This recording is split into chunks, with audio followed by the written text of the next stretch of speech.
নমস্কার, আমি প্রত্যয় নতুন ভিডিওতে আপনাদের সকলকে স্বাগত। আপনার সাকসেস দেখে যদি কারোর জ্বলন হয়, কেউ যদি আপনার পেছনে ১০-২০টা কথা বলে, আপনাকে গালমন্দ করে, তাহলে আপনি কিন্তু ভেবেই নেবেন যে আপনি তাদের থেকে ১০ কদম কিন্তু পিছিয়ে আছেন। এই কথাটা প্রযোজ্য একমাত্র দেবদার ক্ষেত্রেই। কেননা মানুষটার সবেমাত্র একটা টিজার এসেছে। আর এই টিজারে যাদের ফেটেছে না, তাদের এইটুকুনি ফাটেনি, অনেকটা ফেটে গেছে। সত্যি বলছি, অনেকটা ফেটে গেছে। আর এটাই হচ্ছে মেন সাকসেসের চাবিকাঠি। তা যাই হোক, দেবদার খাদান একটা বিরাট একটা সাকসেসের দিকে এগোচ্ছে। দেখুন, খাদানে সবে সিকিভাগ মাত্র এসেছে, সবে মাত্র একটা ছোট্ট টিজার এসেছে, কিচ্ছুই আসেনি সেরকম, কিছু সেরকম দেখানোই হয়নি, সেরকম ডায়লগ ২-৩টে ছাড়া বা এরকম অ্যাকশানও সেরকম কিছুই দেখানো হয়নি। তা দেখুন, কমার্শিয়াল সিনেমার ক্ষেত্রে অ্যাকশান কিন্তু একটা বিরাট বড় ভাইটাল পয়েন্ট, এবং সেই ব্যাপারটাকে যদি ইমপ্লিমেন্ট করতে হয় তাহলে কিন্তু আপনাকে অনেক দিক ভাবনা চিন্তা করতে হবে। আর দেবদা যেহেতু প্রচণ্ড দূরদর্শী একজন প্রডিউসার প্লাস নায়ক, সে কিন্তু ভাবনা চিন্তা করেই রেখেছে তার এই কাজটাকে কীভাবে বৃহত্তর জায়গায় নিয়ে যাবে। সেই জন্য এখানে কিন্তু ৩ জন অ্যাকশন ডিরেক্টর থাকতে চলেছে। নামগুলো আপনাদেরকে বলি।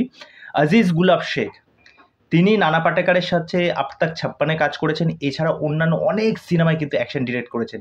আমির খানের সাথে কাজ করেছেন মঙ্গল পাণ্ডেতে। তার কিন্তু এরকম ভালো ট্র্যাক রেকর্ড আছে, একজন প্রবীণ একজন অ্যাকশন ডিরেক্টর। তারপরে আছে সুনীল রড্রিক্স। আপনারা সুনীল রড্রিক্সকে চেনেন ভালো মতো, যারা জওয়ান দেখেছেন, যারা পাঠান দেখেছেন, কী লেভেলের অ্যাকশন ছিল। জওয়ানের এন্ট্রি সিনটা মনে পড়ে, কী লেভেলের অ্যাকশন ছিল, সিটি মার অ্যাকশন। তারপরে যখন বাবার ছেলের এই যে অ্যাকশন সিকোয়েন্স হবে, সেই জায়গাটা কী ছিল। আর আমরা কিন্তু খাদানেও কিন্তু বাবা আর ছেলে দেবকে কিন্তু দেখতে পেতে চলেছি। এখনও সেই বিষয়টা কিন্তু রিভিল করা হয়নি, সেটা আস্তে আস্তে আসবে, একটু অপেক্ষা করুন। তারপরে তো খেলা আস্তে আস্তে জমবে। আর ৩ নম্বর যে ডাইরেক্টর, তার নাম হচ্ছে রাজেশ খান্নান।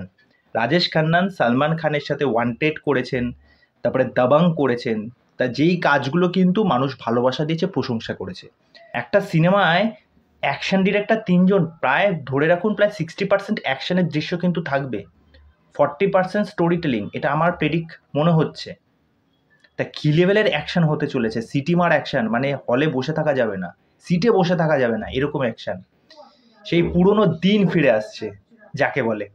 মানে দেবদা মানে যে কী করতে চলেছে, তারপরে যে তার যে প্রমোশন স্ট্র্যাটেজি, সেটা তো আমরা জানি কী লেভেলের প্রমোশন করবে। তারপর শুধু টেক্কাটা যাক, টেক্কার পর থেকে টেক্কা আসার আপডেট, তারপরে টেক্কা আসলে তো একটা হবেই, বাওয়াল হবেই। তারপরে এইটা আসলে তো মানে এর থেকে ৪-৫ গুণ বাওয়াল হবে। ঠিক আছে, তা যাই হোক, এই বিষয়ে আপনাদের কি মতামত সেটা অবশ্যই আমাকে কমেন্ট করে জানাবেন। তো চলুন, পরবর্তী ভিডিওতে আবার দেখা হচ্ছে। আর চ্যানেলে এসে চ্যানেলটাকে সাবস্ক্রাইব করে দিয়ে এইভাবে সাথে থাকবেন, পাশে থাকবেন। টাটা।